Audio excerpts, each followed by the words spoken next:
How's it going? I'm Dave Weagle. Welcome to my shop here in Edgartown, Massachusetts. Today I'm going to talk to you a little bit about Sag Setup. As you notice, I have a few critical pieces of equipment. My helmet, my sunglasses, which you can wear or not. I'm not going to wear them for the video, but if we were outside, for sure I'd be wearing them. And if you wear a hydration pack, this is key for Sag Setup because this thing's full of water and tools and it's heavy. Tubes if you use those. So you really need to make sure that when you're going to set the sag up for your bike, you're wearing all your gear. If you wear pads, if you're going out in the winter time, you have a jacket, you got to gear up completely and get ready to get on your bike. Then you can start to figure out what your sag settings are. I know on this Devinci Atlas Carbon that my rear suspension travel is 110 millimeters and that we have a shock with 1.5 inches of stroke, so 38.1 millimeters. That's important to note. Okay, so if I want to set up 30% sag at the rear shock here, 30% of 38.1 equals about 11.4 millimeters. It's actually 11.43, but who's counting? Front fork sag is just measured in line, and so it's pretty simple. At the front, I have a 130 millimeter stroke fork, and I want 25% sag, which equals 32.5 millimeters.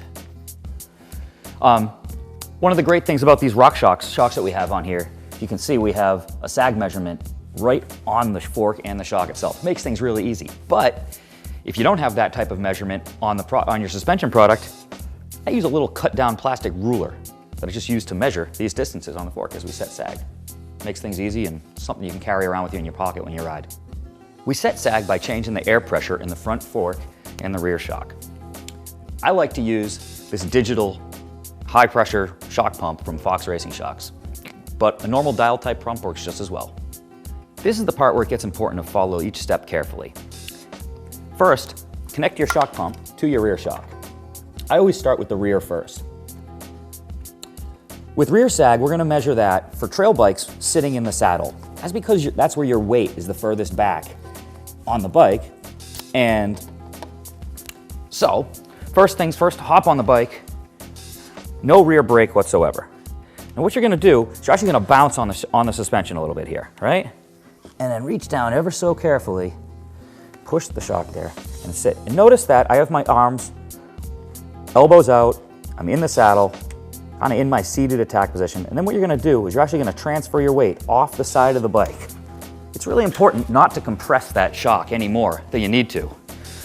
Now, as you can see on my RockShox shock here, I already have the 30% measurement. It tells me that it's set up, but I can use my little handy dandy measuring gauge, and what do you know? About 11.5 millimeters, rear sag is set. Now, in your case, if the sag isn't set right the first time, if you have too little sag, say the O-ring is up a little higher and it's telling you 10%, well, just let some air out of the shock with the little shock pump. Conversely, if you have too much sag, just pump it up. Retest, and when you're at your right amount, you're set to go. Unscrew your shock pump, screw on the little air valve cap, and you're all set. Now there's a rule of thumb that we use. Basically says that we use 5% less sag in the front. Now for you, if you ride a little one way, if you ride heavier over the front, or you feel like you're bottoming your fork out, you can use less sag. First things first here, I'm gonna attach my shock pump to the air spring. My compression damping is off on the fork. Now I know on this RockShox fork that I'm around 110 PSI to get my 25% sag that I'm looking for. So I'm gonna set that, and we're looking for 32.5 millimeters of travel between the O-ring here. You can see this little O-ring and the seal head here. So what you're gonna do, hop on the bike, find a wall or something to just lightly balance on real quickly.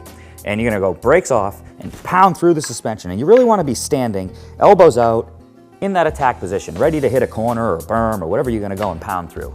And you want to push through. Forks have some stiction, you know, so you definitely want to get that thing so that it's broken free. And then slide your O-ring down, make sure you're feeling it again, and then you're going to transition off the back of the bike so that you don't compress that front fork anymore. And from there, I'm going to take a quick measurement. Sorry. my handy dandy little plastic ruler. And we're at about 32.5 millimeters. And my little O-ring here tells me that we're at 25%. So front fork is sag.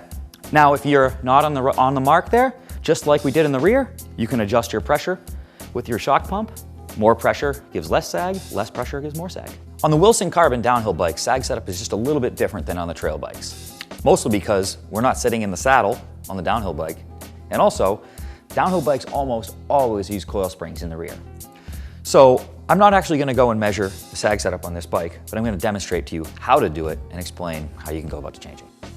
First things first, on the bike, no brakes, compression settings are off, and you're gonna set your front and rear sag both in the attack position. Same deal. So if you're a expert level, local level racer, you're racing anything except for World Cup downhill, and I'm talking top 30, top 40 World Cup downhill. You're gonna set your front sag at about 25% and your rear sag at about 30%. Remember, in that standing position I just showed you. If you're a World Cup level racer, you're literally placing in the top 40, or you're just insanely fast and decided never to race, you could probably go with some amount less sag. You're gonna need to do that just because of the way that we design the bikes, and also that you're putting so much energy into that bike that you need more spring and you need less sag just to hold that amount of energy. To set up your rear sag with a coil spring, it's as simple as measuring the shock stroke, just like we did in the trail bikes, but instead of changing air pressure, you're gonna buy a different coil spring. If you have too much sag in the rear end feels too soft, you feel like you're bottoming out all over the place, you're gonna buy a higher rate spring, so one that has a higher number on it.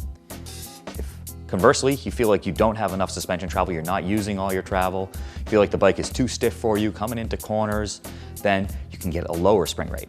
In general, I like to use as much spring as possible while still using the full amount of travel on your bike. If you're not using your full travel, then you might as well buy a bike with less travel on it.